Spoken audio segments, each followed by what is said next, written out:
अस्सलाम वालेकुम, आदाब, नमस्कार दोस्तों। कैसे हैं आप सब लोग? उम्मीद करते हैं सब अच्छे से होंगे। आप सबको पता है कि भारत में जो राजनीतिक उठापटक है वो अब शुरू हो चुकी है, क्योंकि 2024 करीब आ चुका है, लोकसभा इलेक्शन होने वाले हैं।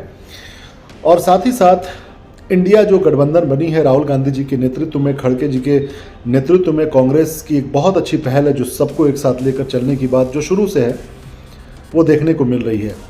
राहुल गांधी जी ने जिस तरीके से पैदल यात्रा निकाली थी, पूरे देश को एक कोने से दूसरे कोने तक जोड़ने की जो मुहिम इन्होंने शुरू की है, उसका असर आज दिख रहा है कि कांग्रेस नहीं, पूरा इंडिया जो अलायंस है, जिसमें हर वो पार्टियां हैं, सेकुलर पार्टियां हैं जो इस वक्त की फासिस्ट ताकतों से लड़ रही हैं, जो प्रतिनिधित्व कर रही हैं उन तमाम लोगों की जिनकी आवाज़ दबी हुई है, कुचली हुई है, जो गरीब हैं,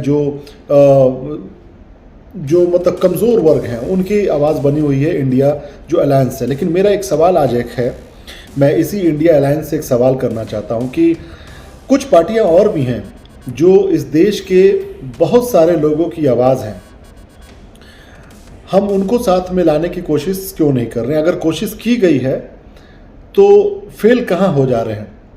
हम अक्सर देखते हैं कि इस देश में और भी पार्टियां हैं जो इस अलायंस की तो हिस्सा नहीं है, लेकिन वो अभी की सत्तारूढ़ पार्टियों के खिलाफ रहती हैं, उनके गलत नीतियों के खिलाफ रहती हैं। जैसे कि अगर एक बड़े लेवल पे हम बात करें, मुस्लिम प्रतिनिधित्व की बात करें, तो इसमें कोई दो राय नहीं है कि ओवैसी साहब का चेहरा भी उसमें से एक है।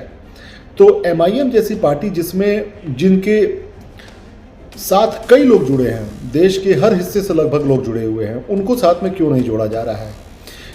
अगर ये कहा जा रहा है कि वो बी टीम है, तो क्या ऐसा संभव है कि अगर ओवैसी साहब इंडिया के साथ आ जाते हैं, गठबंधन से जुड़ जाते हैं, तो उनको चाहने वाले लोग जो कि लाखों की तादाद में हैं, क्या वो उनसे भटक जाएंगे? क्या वो भाजपा में चले जाएंगे? क्या वो किसी दूसरी पार्टी में चले जाएंगे?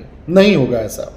जब शिवसेना के उद्धव साहब जुड़ सकते हैं और उनके लोग जुड़ सकते हैं इंडिया से, जो हमेशा से कांग्रेस के खिलाफ रहकर भी आज गठबंधन के हिस्सा है और बहुत अच्छे से हैं, हम उनका स्वागत करते हैं, तो क्या ऐसा संभव है कि जिस समुदाय से मैं आता हूं, उस समुदाय के लाखों लोग जो ओवैसी साहब के साथ जुड़े हुए हैं, वो अलायंस से नहीं जुड़ेंगे? वो सब चाहते हैं कि इस देश में इन फासिस्ट ताकतों के खिलाफ मिल के लड़ा जाए। वो सब चाहते हैं कि इस देश में अमन शांति हो, लोग मिल के रहें। सेकुलर पार्टी जो एक दूसरे को मदद कर रही हैं इस मकसद को पाने में, उसमें ओवैसी साहब क्यों नहीं है? अगर ओवैसी बी टीम है तो हमेशा जो कांग्रेस के खिलाफ में रही पार्टियां हैं, जिसमें से हमारे बिहार के नीतीश कुमार जी भी हैं, जो 15, 16, 17 साल तक भाजपा के साथ में बिहार में राज किया उन्होंने, वो कैसे बी टीम नहीं है?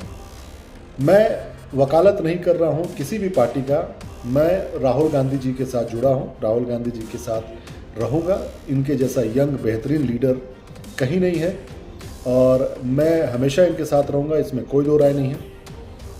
लेकिन ये सवाल जायज़ है आज की तारीख में। अगर हम लोग आज नहीं इस बात को करेंगे, क्योंकि इंडिया किसी पार्टी का नाम नहीं है, इंडिया एक कॉन्सेप्ट है, इंडिया एक भारत को जोड़ने की एक कोशिश है। और उस कोशिश में एक समुदाय की, चाहे मैं दलित समाज से भी बात करूंगा, तो चाहे वो चंद्रशेखर हो गए, चाहे वो मायावती हो गई, ये तमाम जो लोग हैं, इनकी भी आवाज़, या इनको इस समाज को भी रिप्रेजेंट करने वाली जो आवाज़ है, उनको भी जोड़ा जाना चाहिए। अगर वो जानबूझ के नहीं जुड़ते हैं, सत्ताधारी पार्टियों के मतलब कि चापलूसी में लगे हुए, तो वो अलग बात है, लेकिन एक कोशिश तो होनी चाहिए। क्योंकि मुस्लिम समाज की अगर जहाँ तक हम बात करें, मुस्लिम वोट जो है कभी भी वोट बैंक नहीं रहा है, चाहे वो बिहार हो, चाहे वो यूपी हो, चाहे वो कहीं का भी हो। आप बिहार में भी आएंगे तो बहुत सारे लोग, जो पिछले ही चुनाव में हम लोगों ने देखा था, मैंने खुद देखा था, नीतीश कुमार जी को वोट कई मुसलमानों ने दिया और मुसलमान उसका सपोर्ट भी करते हैं। दूसरी बात कि लालू प्रसाद जी देख लीजिए, उनके साथ मुसलमान जुड़े हुए हैं। पप्पू यादव जी के साथ देख लीजिए, उनके साथ मुसलमान जुड़े हुए हैं। इवन कि भाजपा से भी लोग जुड़े हुए हैं। ऐसा तो नहीं कह सकता कि शहनवाज जैसे नेता नहीं है, भाजपा में है, मुसलमान है। तो मुसलमान किसी का बंधुआ नहीं है। लेकिन अगर आज की तारीख में हम किसी एक समुदाय अगर देखा जाए जो सबसे ज़्यादा सफ़र कर रहा है, जो सबसे ज़्यादा लड़ाई लड़ रहा है इन फाशिस्ट ताकतों से, अगर हम समुदाय विशेष की बात करें, पार्टी की नहीं, तो वो है मुस्लिम समाज और दूसरा एक है जिसको मैं दलित नहीं कहूँगा, गरीब समाज कहूँगा। गरीब में ज़्यादातर आएंगे, दलित आएंगे, मुसलमान आएंगे, और गरीब तो जो गरीब हैं वो सब सफ़र कर रहे हैं आज, वो सब परेशान हो रहे हैं आज। तो मेरी एक ये मशवरा है, एक राय है कि अगर संभव हो सके तो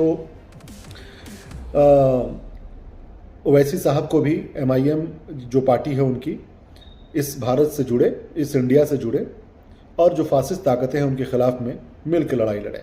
बहुत बहुत शुक्रिया। जय हिंद।